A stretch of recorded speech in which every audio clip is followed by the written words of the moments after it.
All right. Hey, everyone. Welcome back for another deep dive with us. We're going to be today looking at an article called 10 Ways to Incorporate Strategy into Your Professional Practice Every Day. Ooh, that sounds very, very exciting. It does. Yeah. It sounds maybe a little bit dry, right, when you just read the title like that. But I think it's going to be really, really helpful for all of us. Yeah. And what we're really looking for here is just ways to kind of up our game, Yeah. be more strategic in our day-to-day work lives. So Mhm. I'm excited to jump in and got the perfect person here to help us break it all down. I'm excited to dig in. Yeah, absolutely. So let's just jump right in. The first tip is all about setting a strategic intention for each day. Okay. And so this is, not just making your to-do list, Right. but it's about setting a mini goal Yeah. that connects to your long-term vision. What do you think about that? I love that. It's about, before you even start your day, just taking a moment to think about, okay, what is the one thing that I can do today that's going to move me closer to my bigger goals? Yes, exactly. So it's not just about like checking things off your list. Right. It's about being really intentional Yeah. with your actions Yeah. and making sure that even those small tasks Yeah. are actually propelling you forward. Absolutely. And, sometimes it can be as simple as, if your big goal is to improve client relationships, Yeah. maybe your strategic intention for the day is to send a personalized thank you note to a key client Oh, I love that. or to schedule a follow-up call to get feedback on a recent project. Yes, those are great. Those are great examples. Yeah, Small actions, but they can make a big difference in the long run. they really can. They really can. Okay, so speaking of making the most of our time, Yes. the next tip is all about prioritizing tasks for maximum impact. Yeah. We've all had those days, right? Where we feel like we're just like Yeah. treading water, Totally. like we're not really getting in there. Spinning our wheels. Spinning our wheels, exactly, yeah.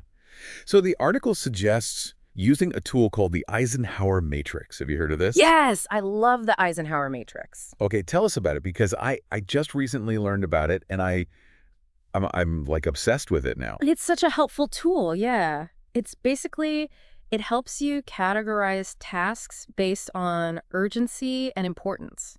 Right. So you have, the things that are urgent and important, the things that are important but not urgent, urgent but not important, and then the things that are neither urgent nor important. Right. Right. And the key is to really focus on those tasks that are important but not urgent. Yes, that's the sweet spot, right? Yes, because those are the ones that often get neglected, Yeah. We tend to get caught up in the urgent stuff, Right. but the important but not urgent tasks, those are the ones that really move the needle in the long run. They're the ones that actually like contribute to your goals and your growth. Exactly. Yeah.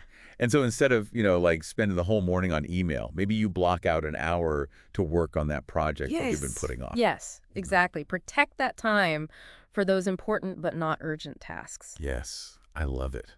I love it. Okay, so moving on, the next tip is all about data-driven decisions. Time to ditch the guessing game and let the numbers do the talking, right? Yeah, this is where things get really interesting, right? We live in a world that's just overflowing with data, but the key is to figure out, what are the metrics that really matter for your goals? Right. And then use that data to make informed decisions. Yes, absolutely. And, and not be afraid of the data. I think sometimes we can be a little bit intimidated by numbers, but, it's really just about using them as a tool Absolutely, yeah. to help us make better decisions. And the article gave a great example. Imagine you're seeing a dip in sales for a particular product line. Okay, yeah. So instead of just like panicking or, making assumptions about why that's happening, you can dig into the data. Maybe you find that like website traffic to that product page has decreased. Right. Or, customer reviews have become more negative or something. Mm-hmm. And then that data can help you figure out, okay, what are the next steps? Exactly. Do we need to revamp our marketing campaign? Do we need to address the issues that are coming up in the customer feedback? It's like having a roadmap. It is, yeah. Data can be so powerful for pinpointing problems, identifying opportunities, and, tracking your progress towards your goals. It's like having a flashlight in the dark sometimes, It is, yeah. But I think it's also important to remember that data is a tool, not a dictator. Oh, that's a good point. Sometimes you do have to balance, those data-driven insights with your own intuition and experience. Yeah. It's not about letting the numbers rule your every move. Exactly. It's about using them strategically.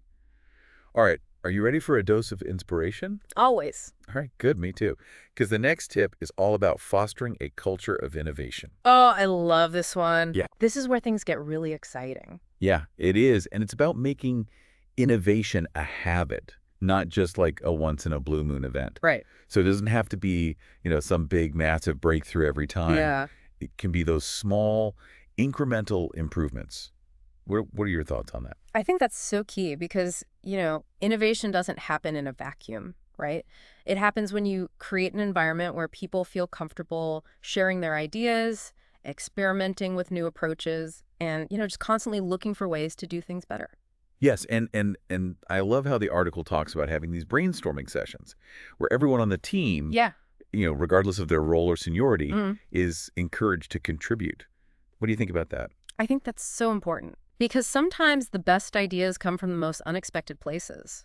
The person who's on the front lines dealing with customers every day, they might have insights that, someone in a more senior position wouldn't even think of. Totally, totally. And I love that idea of just like tapping into the collective creativity of your team. Absolutely.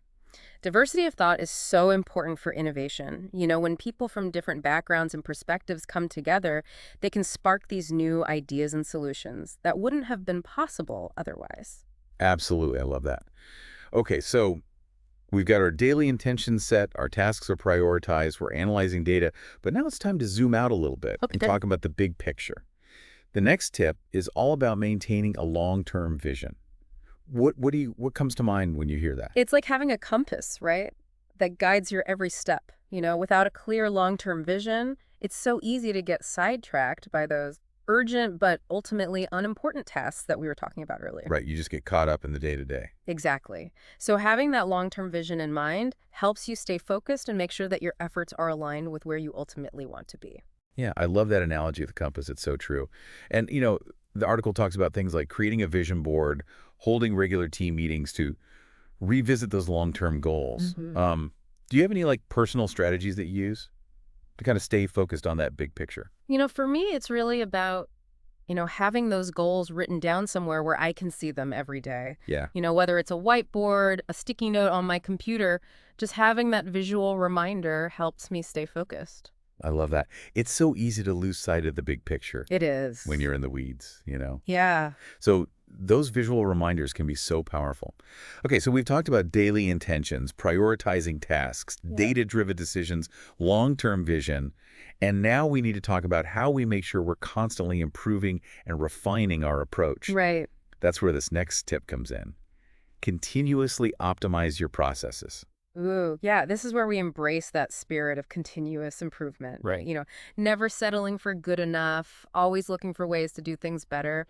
So instead of just accepting that a particular process is always a pain, you actually look for ways to streamline it. Exactly.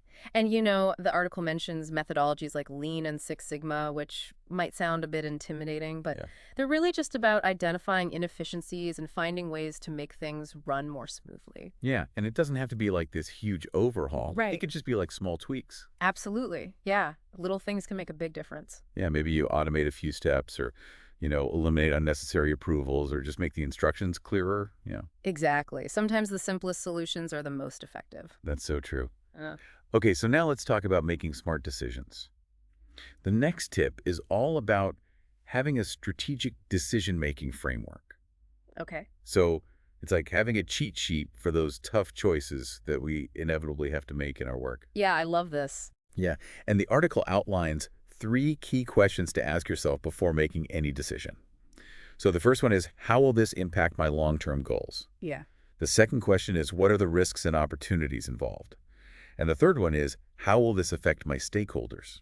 I love that framework. It really forces you to slow down and think things through from multiple angles. It does. It really does. Yeah. It's like, it's not just reacting to the latest emergency or fire drill or whatever, but it's like really taking that time to think, okay, is this the right decision for me, for my team, for the company? Absolutely. It's about making conscious choices that are aligned with your overall strategy. Yes, love it. Okay, so this next one I'm particularly passionate about. It's developing strategic leadership at all levels. Okay. So it's not just about the managers or the executives. Right. It's about empowering everyone on your team. Yes. to think strategically. And that's where the real magic happens, Yeah. right? When you have a whole team of people who are thinking strategically, who are bought into the vision, and who are actively contributing their ideas, it's just incredible what you can achieve. Absolutely. And I've always felt like some of the best ideas come from the most unexpected places, you know? Oh, absolutely, yeah. The people who are on the front lines dealing with customers, dealing with the day-to-day challenges, they often have the most valuable insights. Yeah, and they just have such a different perspective than maybe someone who's, up in the C-suite Right. and not seeing those things on a daily basis. And so the article talks about things like mentoring programs and Mhm. providing opportunities for professional development to kind of help people cultivate those skills. Absolutely. It's about giving people the tools and the opportunities to grow and develop their strategic thinking abilities. Yes. What are some of your favorite ways to kind of foster that strategic thinking in a team environment? I think it's really about, creating a culture of trust and openness where people feel comfortable sharing their ideas, even if they're a little bit out there. Yeah, yeah. And then, really encouraging people to think beyond their immediate roles and responsibilities and to consider the bigger picture. I love that. Yeah. Okay, so time to put on our detective hats. Okay. We're talking about analyzing the competition and the market. What comes to mind for you when we think about that? It's about staying informed, being adaptable. The business world is constantly changing, and Yeah. if you're not paying attention to what's happening around you, you'll quickly fall behind. That's like being a little bit paranoid, but in a good way, right? It's healthy paranoia, yeah. Uh-huh. You want to know what your competitors are up to, what new trends are emerging, what your customers are saying. It's like being proactive Yeah, instead of reactive. Exactly, Yeah. yeah. You don't want to wait until a crisis hits to start paying attention. Yeah, no, absolutely. And the article talks about things like, setting up Google alerts to track what's happening in the news, using tools like SEMrush to analyze your competitors, and really engaging with customers to understand their needs. Absolutely, yeah. It's amazing how much information is available at our fingertips these days. I know. We have access to real-time data, customer reviews, industry reports. The key is to know where to look and how to filter through the noise to find those insights that are most relevant to your business. Yeah, it's like being a market researcher. Mm-hmm. But instead of spending months gathering data, you can get a pretty good snapshot in just a few hours. Exactly, yeah. And that agility can be a huge competitive advantage. It really can. This has been such an eye-opening conversation so far. We've covered so much ground, from setting daily intentions to analyzing the competition. But before we move on, I'm curious to hear your thoughts. If you had to choose just one of these strategies to focus on this week, which one would it be and why? Ooh, that's a tough one. They're all so important. But I think, if I had to choose just one, I would go back to that first one. Setting a strategic intention for each day. Oh, hey. It's such a simple but powerful habit, and I think it can really make a huge difference in your productivity and your overall sense of purpose. I love that. I love that. It's about starting each day with a clear direction. Yeah. We'll be right back after a quick break to dive into our final tip for bringing strategy into your everyday work life. All right, welcome back to the show. We're diving deep into those 10 strategies to help you be more strategic in your work life. And I'm really enjoying this conversation. I feel like I'm getting a lot out of it already. Me too. I love these practical tips that we can actually apply right away. Absolutely. Mm. So we already explored things like setting daily intentions and using data to make decisions. Now, we're going to move into some territory that might sound a little bit technical, but stick with us because these ideas are all about making your work life smoother. Okay. So let's talk about that next strategy. Continuously optimizing your processes. It's about, constantly looking for ways to improve, even in the things we do every single day. Yeah, so it's not just about, accepting that certain tasks or processes are always a pain. It's about actually looking for ways to streamline them. Exactly. The article mentioned Lean and Six Sigma. Yeah, those can sound a little intimidating, I know. They do, but they're really just frameworks for identifying inefficiencies, and finding ways to make things run smoother. Right, right. So it's not about, doing this huge overhaul of everything. It's Yeah. about just little tweaks here and there, like maybe automating a step or eliminating an unnecessary approval or just making the instructions clearer. Exactly. You know, Sometimes the simplest solutions are the most effective. Yeah, I love that. Okay, so moving on to the next strategy. It's about creating a strategic decision-making framework. What do you think about that? It's like having a roadmap or a cheat sheet, I think. Yes, Yeah, for those tricky decisions that inevitably pop up in our work, right? Exactly. And the article outlines these 3 questions to ask yourself before making any decision, like no matter how big or small. Yeah, what are they? Okay, so the first one is, how will this impact my long-term goals? Okay, Second one is, what are the risks and opportunities involved? got it. And then the third question is, how will this affect my stakeholders, like my team, my clients, you know? That's so important. It forces you to think about the bigger picture and the impact of your decisions. Yeah, absolutely. Yeah. It's not just about you, right? Right. It's about all those people who are affected by the decisions you make. Yeah. Okay, so this next strategy I'm particularly passionate about. It's developing strategic leadership at all levels. Okay, I like that. So not just at the top. Exactly. It's about empowering everyone on your team to think strategically. Right, because everyone has the potential to contribute. Absolutely. And I've always felt like some of the best ideas come from the most unexpected places. So how do we do that, though? Well, the article talks about things like mentoring programs and offering professional development opportunities. What are your thoughts on that? I think that's huge.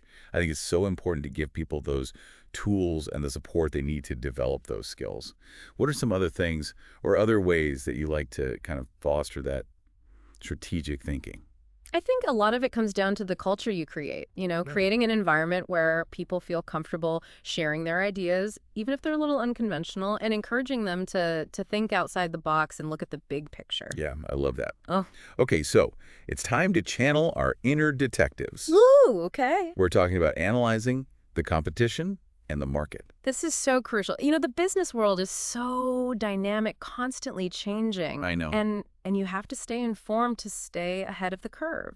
Absolutely, absolutely. And, it's so easy to just get caught up in our own little bubble It is. and forget that there's this whole world out there. Right. So we have to actively seek out information about what our competitors are doing, what new trends are emerging. It's about being proactive, not reactive. Exactly, yeah. Anticipating what's coming next instead of just responding to it after it's already happened. Yeah, and there's so many ways to do that, right? Yeah. We can set up Google alerts, we can use those tools like SEMrush, we can engage with our customers and really listen to what they're saying. Absolutely, yeah. The information is out there. It's just a matter of finding it and making sense of it. Okay, and that brings us to our final strategy. Evaluating and adjusting your strategy constantly. So it's not just about setting a strategy and then forgetting about it. Right. That's the thing about strategy. It's not a one-time thing. It's an ongoing process. It's a living, breathing thing, right? Exactly. And it needs to adapt and evolve as circumstances change. So the article suggests taking some time at the end of each day or each week to reflect and to kind of look back and say, okay, what worked, what didn't work, and what adjustments do I need to make? I love that idea of having a little mini strategy session with yourself. Yeah, I love that. Just taking a few minutes to think about what you've learned and how you can apply those learnings moving forward. And it's so easy to just like power through the day. It is. And just like check things off your list. Yeah. But if we don't take that time to reflect, we're missing out on those opportunities to learn and grow. Absolutely. And, it doesn't have to be anything formal. Just taking a few minutes to jot down your thoughts in a notebook can be really helpful. Okay, I'm ready to put this all into practice. We've covered so much in this deep dive, from streamlining processes to really understanding our market and competition. As we wrap up this part of the show, what strategy has resonated the most with you? Oh, that's a tough one. They're all so valuable. But I think for me, the one that stands out is the importance of continuously optimizing your processes. I think that's something that we can all benefit from, no matter what our role is or what industry we're in. It's that idea that we can always be improving, even in the smallest ways, and that those small improvements can really add up over time. Exactly. Yeah. It's about that mindset of continuous improvement, always striving to be better. I love it. All right, well, we'll be right back after a quick break to wrap things up and give you some actionable takeaways. And we are back for the final part of our deep dive on bringing strategy into our everyday work lives. I don't know about you, but I am already feeling so much more aware of all the things I could be doing differently. Yeah, it's been a really eye-opening conversation for me, too. We've covered a lot of ground, from those daily intentions to fostering a culture of innovation, really optimizing the way we do things. Right, and it's not about adding more work to our plates, right? Not at all. It's about being smarter with the work we're already doing. Absolutely. It's about maximizing the impact. Exactly. And that leads us to our final, and I think this is probably the most crucial strategy. We have to constantly evaluate and adjust. Yes, this is where we kind of like acknowledge that strategy isn't just a static plan. It's Yeah. not something you just write down and then forget about. It's got to be a living, breathing thing. It is. It's got to be flexible. It's got to evolve as things change, you Look, know? if you were navigating a ship, right, you have your course, but you have to constantly be checking the weather, the currents, any obstacles that pop up. Oh, I love that analogy. If you just like rigidly stick to that original plan, You're going to run aground. we'd end up shipwrecked. Exactly. So how do we avoid that shipwreck in our work lives? Well, the article suggests taking some time, maybe at the end of each day or at least at the end of the week, to just reflect, Yeah. to think about what's working, what's not working, what adjustments can I make? Like that mini strategy session. It is, yeah, just checking in with yourself, seeing where you're at. And I think it's so valuable to get feedback from other people too. Oh, absolutely. Feedback is crucial. Because sometimes we're so in our own heads we can't see things clearly. Yeah, we need those outside perspectives. Right. Whether it's from our team, our mentors, our customers, anybody. It all helps. Okay, so we've learned so much in this deep dive. We have. But I can imagine some of our listeners might be feeling a little overwhelmed right now. Yeah, it's a lot to take in. Where do we even begin? Well, the good news is you don't have to do everything at once. Okay. Start small, pick one strategy that really resonated with you, and just focus on that. Remember that ship analogy? Right. Little adjustments over time. You don't have to turn the whole ship around. Exactly. Those little adjustments can make a huge difference. It's progress, not perfection. Right. Exactly. And remember, you don't have to do this alone. Right. There are so many resources out there. Books, articles, online courses, workshops, mentors, coaches. I mean, you name it. There's a ton of support available. All right, well, we've reached the end of our deep dive. And I have to say, I feel so much more equipped to approach my work strategically. Me too. It's been an incredible conversation. I hope our listeners are feeling the same way. I hope so. Before we sign off, I'd love to leave you with one final question to think about. Okay. If you could only choose one of these 10 strategies to focus on this week, which one would it be and why? Let us know your thoughts on social media. We'd love to hear from you. Until next time, stay curious, stay strategic, and keep on diving deep.